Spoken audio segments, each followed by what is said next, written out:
저 91번 이거 저번 주에 똑같은 문제 한번 풀었었는데요. 정답은 4번이세요. 화폐 단위 측정. 그래서 회계 공준이라고도 하고 뭐 회계 뭐 기준이라고도 하고 뭐 여러 가지 표현하는데 정답은 4번의 화폐 단위 측정입니다. 그래서 우리가 회계를 하려면 당연히 계속한다라는 전제 조건으로 하는 거죠. 그래서 1번 맞고요. 그 다음에 우리가 회계 처리한 거 검증할 수 있어야 돼요? 없어야 돼요? 있어야 돼요. 왜 그러냐면 이 검증 가능성이 없으면은요 결론은 그냥 개판으로 하는 거예요. 엉망진창으로. 그 다음에 기업은 뭐가 있어야 돼요? 실체. 그래서 정답은 4번. 그 다음에 92번은 죄송한데 답이 없어요. 그래서 억지로 좀 만들게요. 1번에 재고자산 평가 손실을 감모 손실로 바꾸세요. 그래서 일단 우리 재고자산 감모 손실은 정상적이랑 비정상적이 있어요. 그래서 정상적일 때는 매출원가에 가산하고 회계 처리는 안 해도 되고, 비정상적일 땐 영업의 비용 처리하고 회계 처리해야 되고. 뭐를 바꾸라고요? 거기 그 1번에 평가라고 되어 있잖아요. 그거를 감모로. 네, 왜냐면 이거 정답이 없어요. 감모를 받는 거지.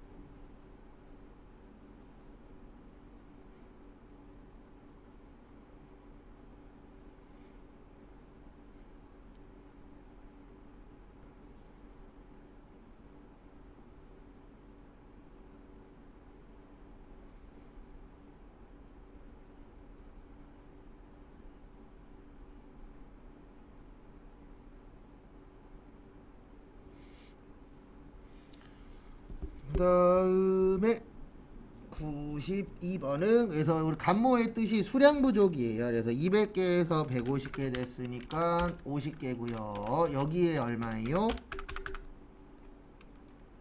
1,000원이죠 원가가. 네. 그래서 얼마예요? 5만원. 그래서 정답은 1번.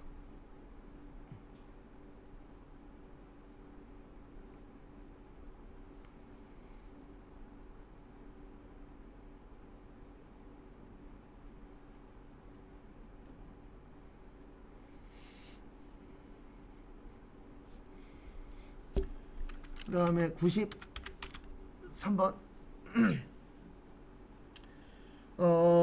현금 및 현금 등가물이 지금은 뭐라고요? 현금성 자산이에요. 그래서 1번은 맞습니다.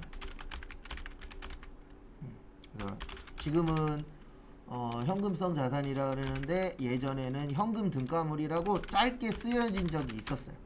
네, 한 1, 2년 정도? 그 다음에 2번 금융기관이 취급하는 예금 적금은 단기적이면 단기금융상품이고요. 장기적이면 장기금융상품이에요. 그 다음에 정답은 일단 4번이고요. 당좌차월은 요거 이제 간혹가다 공부하실 때 나오는데 당좌 예금의 마이너스 통장이라고 생각을 하시면 되세요. 우리 원래 통장은 마이너스 되면 안 돼요. 얼마까지만 되죠 원래는? 0까지만 됩니다. 네. 근데 이제 통장에서 마이너스까지 빌려주겠다. 통장에서 돈 빌려주는 걸 무슨 통장이라 그래요? 마이너스 통장이라고 하죠. 그 당좌차월도 당좌예금에 돈이 없을 때 쓸 수 있는 거예요. 당장에 돈이 없을 때. 네. 그래서 당좌예금의 마이너스 통장이 당좌차월이에요. 그래서 돈 빌렸으니까 유동부채 맞습니다. 왜냐하면 은행에서 이런 마이너스 통장이나 아니면 당좌차월 같은 경우들은 대부분 단기간에 갚으라고 되어는 있어요. 그래서 정답은 4번이에요. 선일자 수표는 수표 처리하시면 안 되고 요거는 어음 처리하셔야 돼요. 왜냐면 선일자 수표의 뜻이 수표를 어음처럼 쓰는 거예요. 그러니까 어떤 경우에 쓰는 거냐면 이럴 때가 있습니다. 거래처에서 돈을 주는데 어음은 죽어도 못 받겠대. 그 대신 수표로 내놓으래. 그러면 이 수표를 발행할 때 오늘 날짜가 아니고 미래의 날짜로, 그러니까 미래의 날짜로 수표를 발행한다 그래서 선일자라고 해요. 요 선일자가 미래의 날짜예요. 그러니까 오늘이 1월 16일이니까 뭐 2월 16일 이런 식으로 미래의 날짜로 수표를 발행하는 걸 선일자 수표라고 합니다. 이게 어음수표하고 달라요? 어음수표하고 달라요? 어음수표가 선일자 수표예요. 어음수표라는 명칭은 없어요. 예. 수표 명칭. 네, 어음수표라는 명칭은 없고 지금 이야기하신 어음수표가 선일자 수표예요. 그리고 지금 은행에 마이너스 통장이 있어요. 지금도? 있죠. 그리고 최근에 그 영끌 얘기 나오면 꼭 나오는 말 중에 하나가 마이너스 통장도 들어가요. 맞아. 예, 그 영끌이 마이너스 통장도 땡겨 쓰고 대출 받을 수 있는 거 다 땡겨 쓰고 보험 예약하고, 예, 그걸 영끌이라고 하잖아요. 근데 어느 정도 이게 돼야 마이너스 통장을 해주더라고요. 아, 그렇긴 한데요. 어느 정도 신용 등급 있어도 해줘요. 왜냐면 은행에서 돈놀이에 지금 현재 빠져 계시기 때문에. 그리고 지금은 안 해주지만 영끌했을 때, 사람들 영끌했을 때 아파트 값이 계속 오르고 있었잖아요. 그래서 그때는 진짜 대출이나 이런 것도 지금보다는 훨씬 더 잘 나왔었죠. 금액 자체도. 근데 지금 저기 뭐냐, 얼마 전에 저도 생각한 건데 유튜브였나 인터넷에 돌아다니더라고요. 뭐가 돌아다니냐면 이혼율이 늘어날 것이다. 왜요? 집값 떨어졌잖아요. 그럼 이제 네가 사자 내가 사자 둘 중에 한 명 중에 주범이 있을 거 아니에요. 예, 그 중에 한 명은 공범이었을 거고. 그럼 공범이 주범한테 욕하겠죠. 너 때문에 내 인생 망했다고.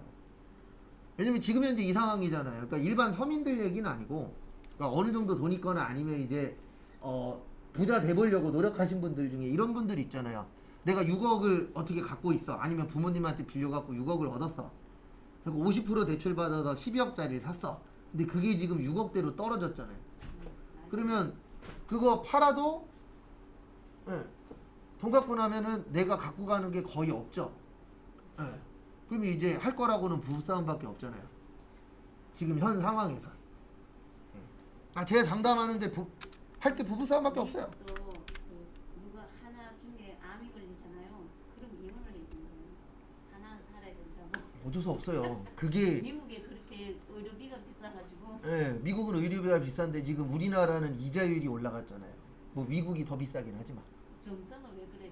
우리나라는 안 걸리면 또 이렇게 도와줘야 되는데 이런 마음 먹어야 되는데 거기는 나라 살아야 된다. 아, 이혼을 개인주의가 세니까요. 근데 대한민국도 현재 그렇게 바뀌고 있어요. 아직은 아니지만 근데 그건 정말로 제가 봤을 때 한 2, 30년 후면, 아, 2, 30년은 오바구나. 한 4, 50년?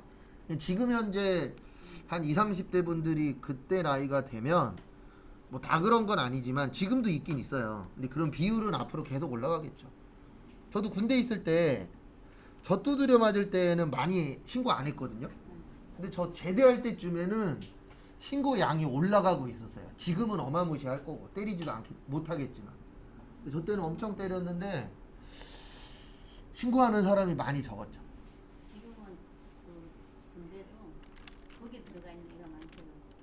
보호하는 아. 거기에 들어가 있는 그런 거 많을 수 있어요. 왜냐면 옛날하고 달라서 저 힘들어요 그러면 다 보내버리잖아요. 특히 게임을 많이 하고 들어오는 애들이 거기에 좀 많이 들어간다고. 어쨌든 위험하긴 해. 아이고. 그래서 사채 그러면 두 가지 외우셔야 돼요. 발행하고 상각. 그래서 사채 발행할 때는 액면 이자율 기준이고요. 액면 이자율이 크면 할증 발행, 작으면 할인 발행. 그 다음에 상각은 유효 이자율법 쓰고요. 상각액은 할증 발행이나 할인 발행 모두 증가한다. 그래서 정답은 2번입니다. 상각 나오면 둘 다 증가해요.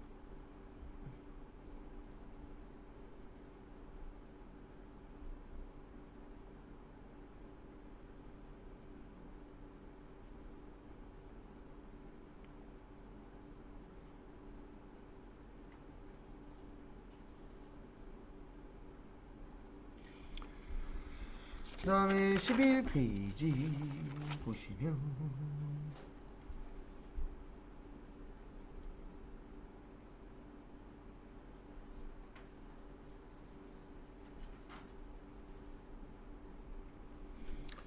(95번) 이런 건 그냥 컨트롤 F로 푸시는 겁니다. 그래서 정답은 4번 나와요.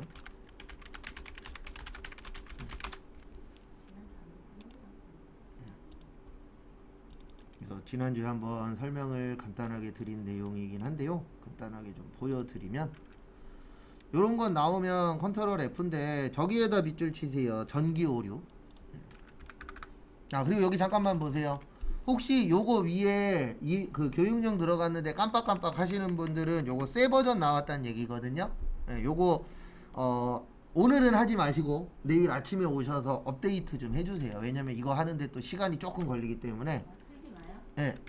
지금 깜빡깜빡 하는데. 네, 지금은 안 하셔도 돼요. 왜냐면 저거 하는데도 한 1, 2분 정도 걸려서. 아니면 쉬는 시간에 해놓으시면 돼요. 그래서 깜빡깜빡거리면 신버전이 나왔구나 이렇게 생각을 해주시면 됩니다. 그래서 여기 가서 컨트롤 F인데요. 요 전기 오류 수정 손실은 그냥 전기 오류만 쳐도 나오기는 해요.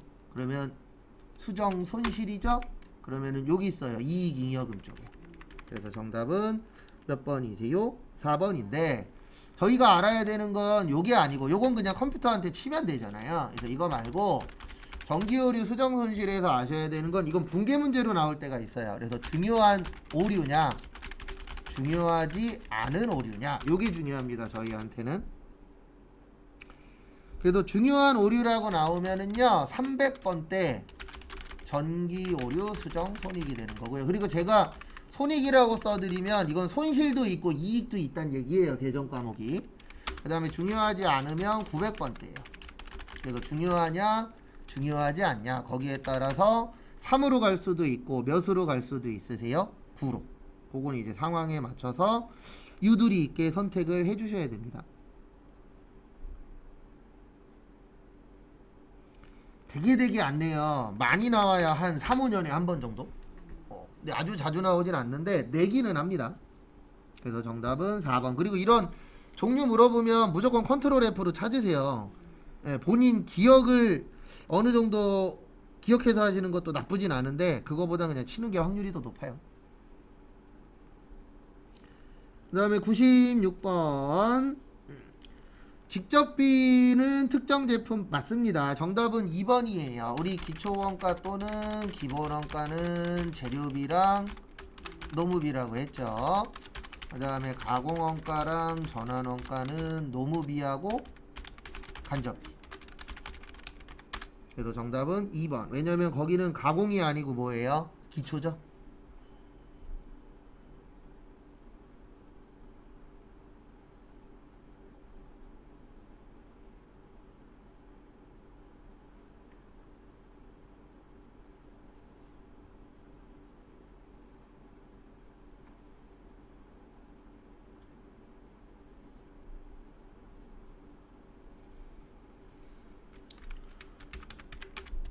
그 다음에 그래서 정답은 2번.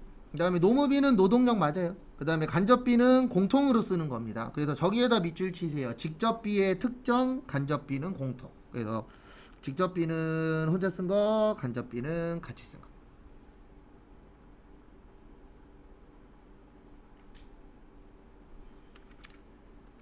그 다음에 97번의 정답은 일단 1번입니다. 우리 이거 외웠었잖아요. T자.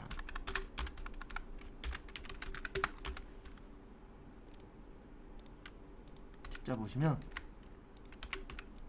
제공품 계정. 그래서 기초 제공품 단기총 제조원가 단기제품 제조원가 기말 제공품. 그래서 정답은 1번이에요. 왜냐면 같이 있으면 더하고 반대에 있으면 빼야 되잖아요. 그래서 정답은 1번이고 그 다음에 2번도 잘 봐두세요. 직접 재료비하고 노무비하고 제조간접비 더한 걸 단기총 제조원가라고 합니다. 그러니까 만약에 시험 문제가 총을 물어봤으면 2번이에요. 답은. 근데 총 물어본 게 아니죠.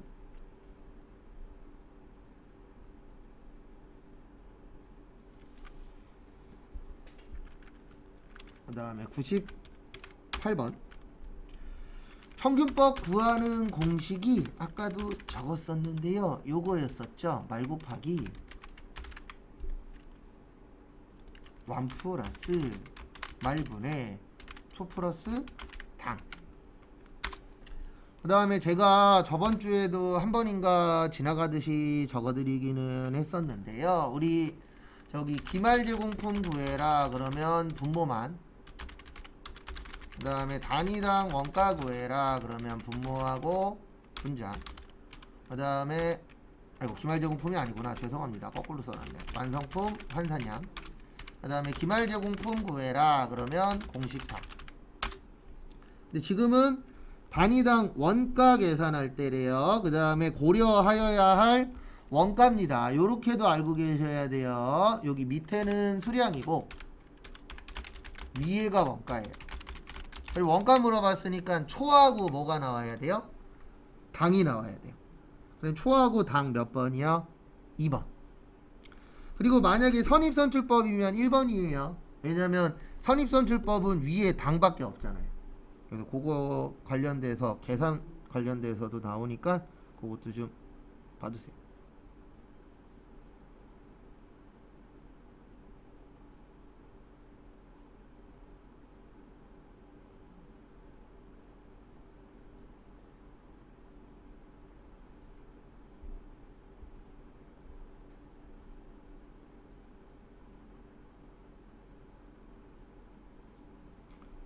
다음에 99번 개별 원가 계산은 비싼 거, 종합 원가 계산은 저렴한 거. 그 다음에 다 품종 소량 주문,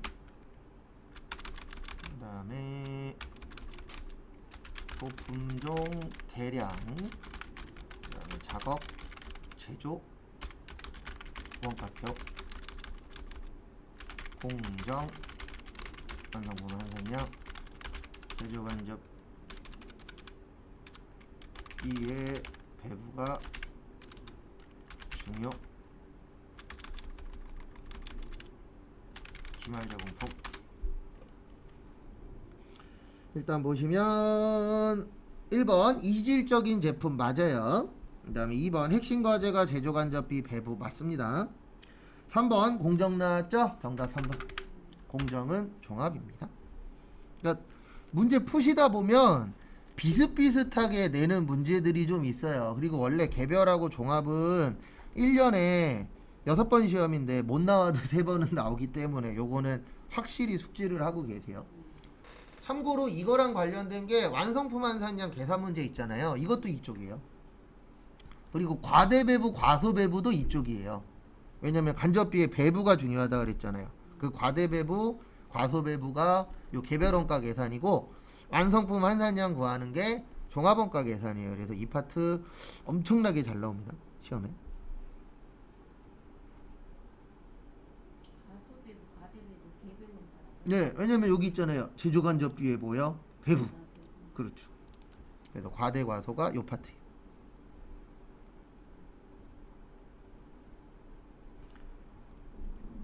그 다음에 100번 다음 중 제품 원가 계산을 정확에다가 밑줄 치세요. 우리 목표도 어떻게 하는 거죠? 정확하게 하는 겁니다. 그래서 정확하게와 관련된 문제죠.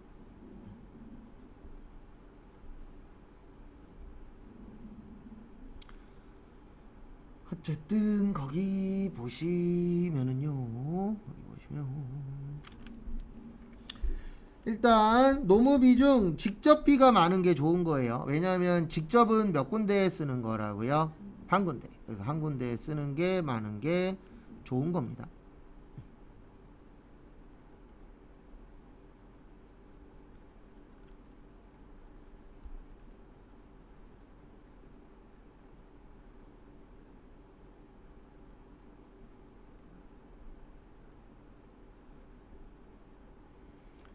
그 다음에 그래서 100번은 일단 1번하고 4번은 아니에요. 재료가 많은 게 좋아요. 그리고 항상 우리가 배부 기준은 요게 좋아요. 인과관계.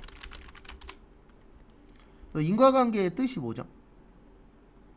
원인이 있으면 결과가 있다. 네.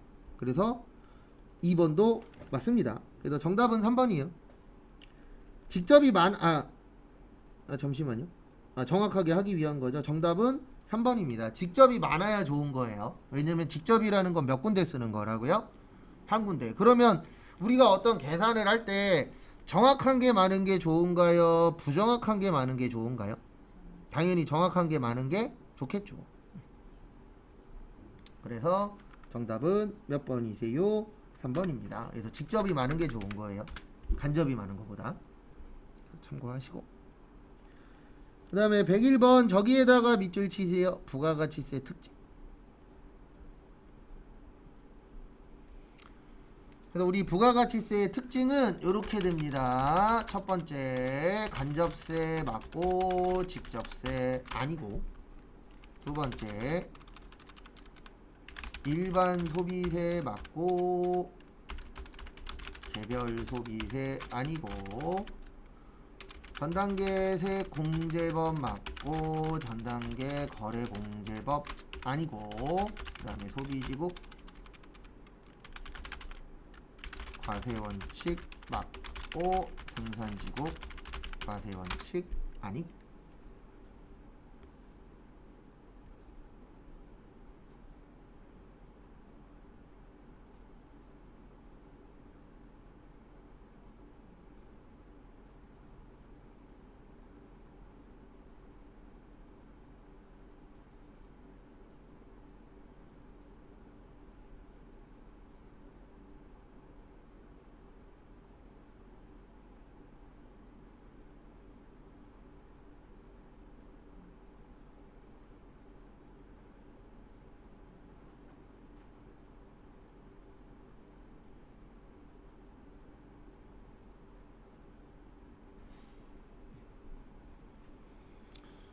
그래서 같이 또 보시면요, 101번 소비형 부가가치세 맞아요. 그래서 부가가치세가 많이 거쳤다 그러면 소비가 많이 되고 있다는 증거인데, 매년 부가가치세는 적게 걷어요.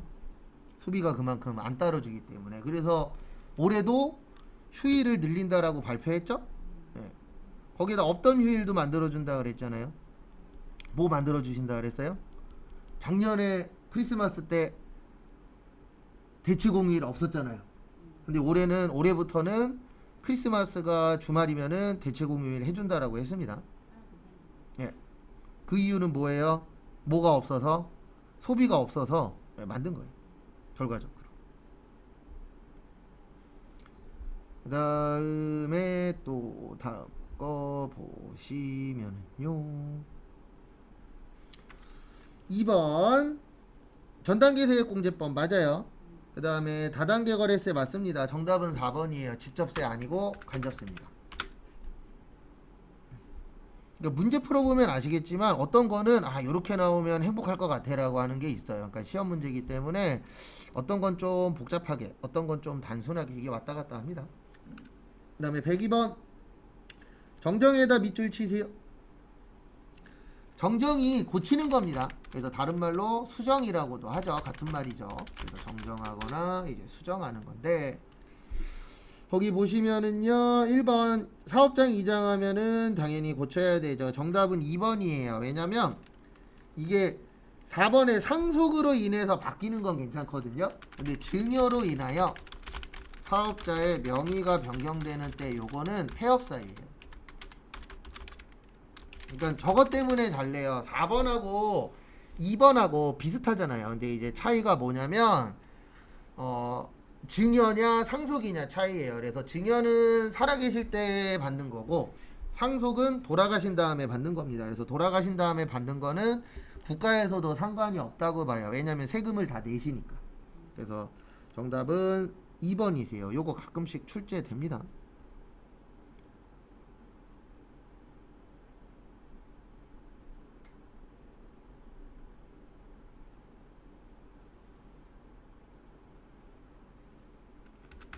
그래서 정답은 2번.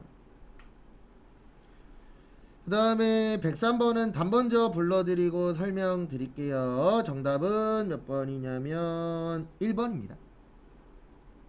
여기 뭐냐면 우리가 일명 주상복합이라고 표현하죠. 뭐 주상복합이라고 하긴 그렇지만 이런 집들이 있어요. 1층은 상가고 2층, 3층, 4층은 저거인데들이 있어요. 뭐인데가 있냐면 집인데들 있어요, 없어요? 있죠. 다가구 주택 같은 경우에도 그렇게 주택을 이제 지으시는 분들이 계십니다. 그러면 어떤 문제가 생기냐면 이런 문제가 생겨요. 임대사업자한테 혜택을 줄 것이냐 말 것이냐 국가 입장에선. 그래서 이렇게 되어 있어요. 주택 면적이 상가 면적보다 크면 요거는 전부를 주택으로 봐요. 네, 상가 면적보다 크면 이게 무슨 뜻이냐면 만약에 이런 집들이 있잖아요. 내가 갖고 있는 다가구 주택이 4층짜리야. 근데 1층은 상가고 2층, 3층, 4층은 집이야. 주택이야. 이런 것들이 있어요, 없어요? 있죠. 그래서 내가 임대사업자야. 내가 건물주인데 1층은 상가로 주고요. 나머지는 다 주택으로 줘. 그러면 전부를 주택으로 해요. 그러면 어떤 부분이 좋냐면은요. 전부를 주택으로 하면은 다 면세가 되는 거예요. 뭐가 된다고요? 면세. 그럼 면세되면 뭐가 좋죠? 세금 안 내잖아요. 그러면 남들보다 싸게 빌려줄 수가 있죠. 왜냐면 100만 원짜리여도 부가세가 붙으면 110이거든요. 근데 부가세가 안 붙으면 100이잖아요. 그럼 이제 좀 더 저렴하게 빌려줄 수가 있는 거죠. 그래서 이런 혜택을 주는 이유가 뭐냐면은요. 이유는 딱 하나예요. 지금은 이제 안 먹히긴 하겠지만 과거 정부에서는 이런 얘기를 많이 했죠. 집값이 떨어지려면 뭐가 많으면 집값이 떨어질 거다?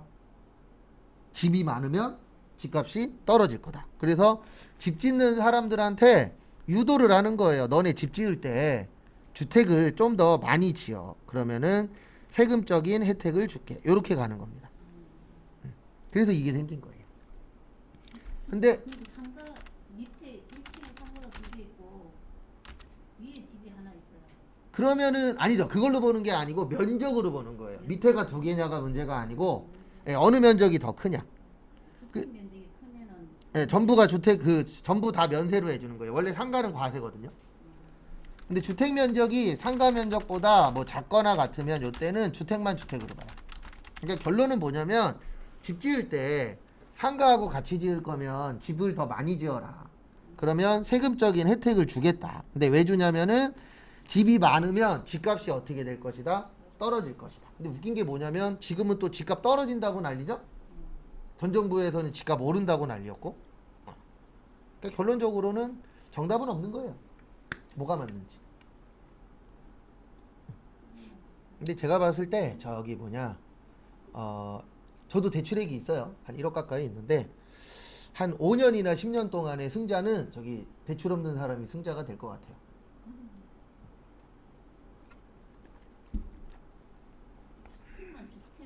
주택만 주택이 뭐예요?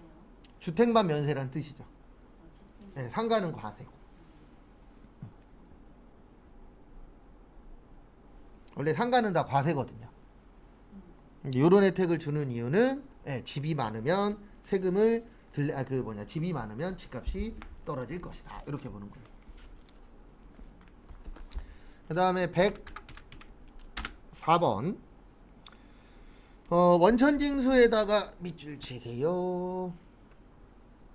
우리 원천징수의 뜻이 뭐죠? 뭐 주고받을 때? 돈 주고받을 때 못 띄는 거예요? 세금 띄는 거. 그걸 뭐라고 하세요? 원천징수라고 표현합니다.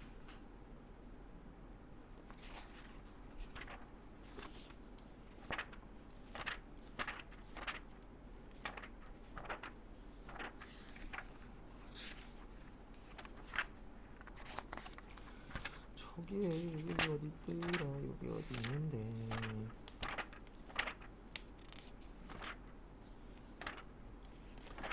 그 다음에 그래서 원천징수 관련된 거죠. 그래서 원천징수인데 일단 원천징수 관련돼선 요걸 좀 기억을 하셔야 돼요. 줄 때는 예수금, 받을 때는 선납세금. 이거는 이제 붕괴 문제 때문에 그래서 선납세금, 이자 수익이나 법인세, 중간예납. 이건 좀 알고 계시고요.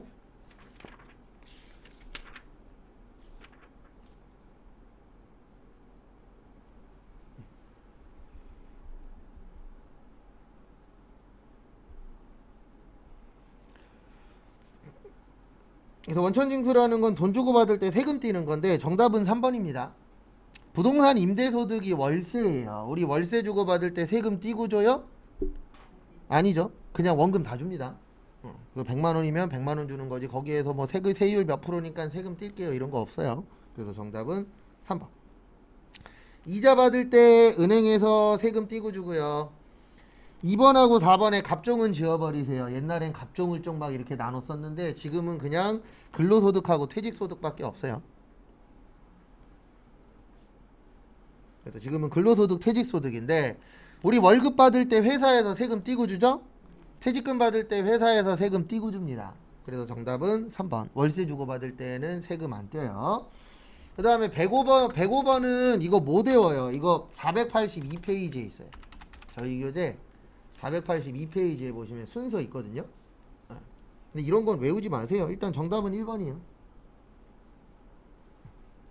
그래서 순서는 이렇게 돼요. 소득에서 필요경비를 뺀 걸 소득금액이라 그래요. 그 다음에 여기에서 소득공제를 뺀 걸 과세표준이라 그래요. 그럼 여기에다가 세율을 곱한 걸 산출세액이라 그래요. 그 다음에 여기에서 세액공제를 뺀 걸 결정세액이라 그래요. 그 다음에 여기에서 여기 가산세 더하고 기납부세액 빼면 요거를 차감 납부세. 그래서 정답은 1번이에요. 이런 거 외우지 마십시오. 전 이런 거 외울 시간에 저거 외우라 그럽니다.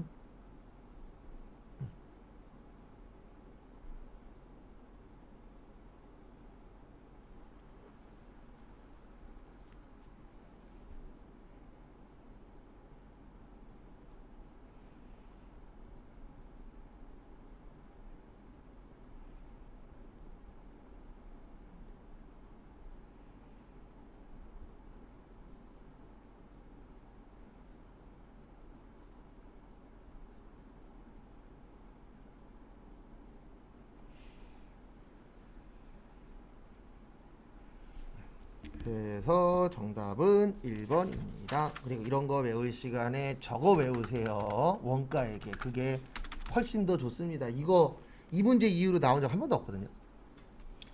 그 다음에 106번부터 120번까지 11시 30분까지 푸세요.